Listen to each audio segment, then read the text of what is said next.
आइए मेरे प्यारे दोस्तों, हम लोग विभाज्यता का नियम पढ़ रहे हैं। हम लोगों ने फर्स्ट पार्ट में 2 से लेकर 5 तक और सेकंड पार्ट में 6 का विभाज्यता का नियम पढ़ा था। आज हम लोग 7 का विभाज्यता का नियम पढ़ेंगे। चलिए देखते हैं। 7 से विभाज्यता का नियम।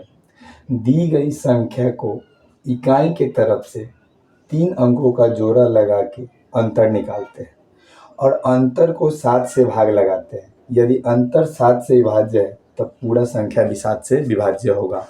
कहने का मतलब है कि अगर कोई संख्या दिया हुआ है तो उसको इकाई के अंकों के तरफ से हम लोग 3 अंकों का जोड़ा लगाते हैं। कितने अंकों का? 3 अंकों का। और उसका अंतर निकालते हैं।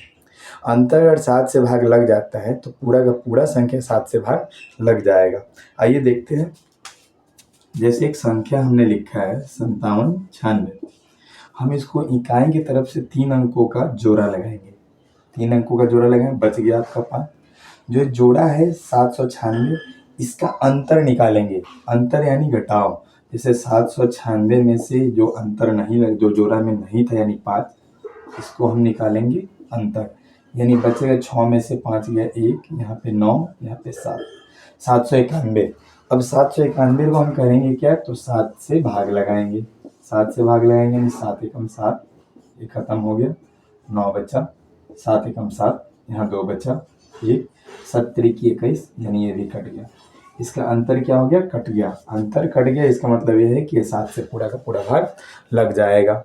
ठीक है, इन्हीं प्रक्रियाओं से हम लोग देखते हैं दूसरे एग्जाम्पल।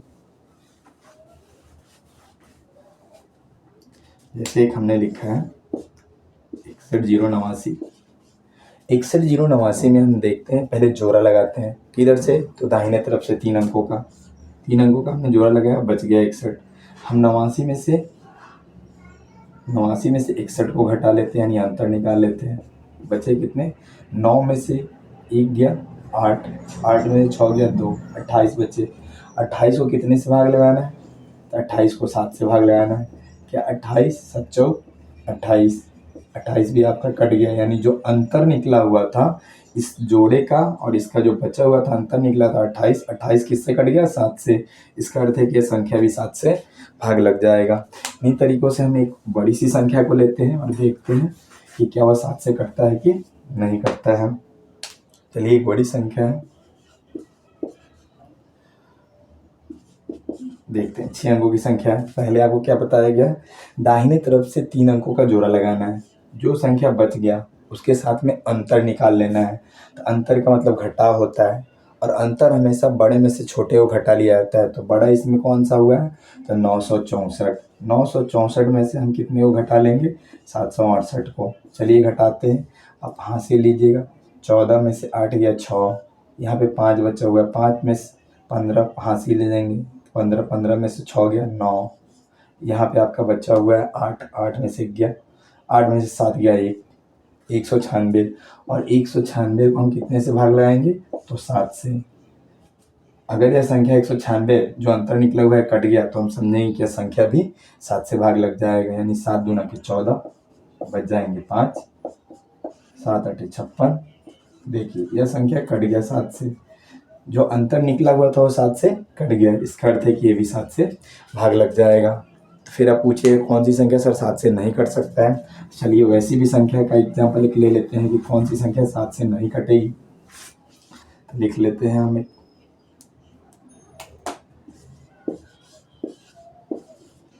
एक हमने संख्या लिया, पहले 3 अंकों का हम जोड़ा लगाएंगे। जोड़ा लगा लिए, जो बच गया उसका अंतर निकाल लेते हैं। अंतर कितना हो जाएगा? तो आप घटाइएगा, यहाँ शून्य, यहाँ 2, 20।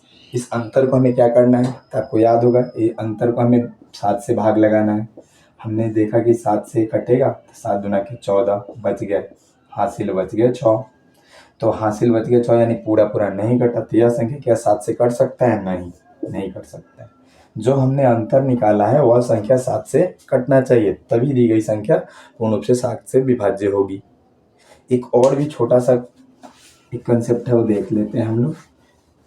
अगर कोई संख्या लगातार 6 बार आती है तो वो भी संख्या 7 से पूर्ण रूप से विभाज्य होती है। जैसे आइए एक एग्जाम्पल हम देखते हैं। जैसे 7 बार 2 है, सॉरी 6 बार। अगर कोई संख्या लगातार 6 बार है तो वह 7 से विभाज्य होती है। जैसे देखिए 2 6 बार हो गया, 1 2 3 4 5 6, तो क्या यह 7 से विभाज्य होगी? तो हाँ, यह संख्या 7 से विभाज्य होगी। इन्हीं प्रक्रियाओं से देखते हैं, अगर 5 भी 6 बार लगातार है, कोई भी संख्या हो अगर लगातार 6 बार हो, 2 2 4 6, तो क्या यह संख्या 7 से विभाज्य होगी? तो हाँ, ये भी संख्या 7 से विभाज्य होगी। एक क्रम से है। जैसे यहाँ देखिए 3 2 3 2 3 2 3 2 3 2, देखते हैं 1 2 3 4 5 3 2 6 हो गया, 1 2 3 4 5 6, 1 2 3 4 5 6। देखिए एक क्रम से यह 3 2 3 2 3 2 3 2 3 2 इन प्रक्रियाओं से आगे की तरफ बढ़ा है, और कितने बार बढ़ा है? तो 6 बार। तो ये भी संख्या आपका 7 से विभाज्य होगा। उम्मीद है आपको समझ में आया होगा। समझ में आया होगा तो आप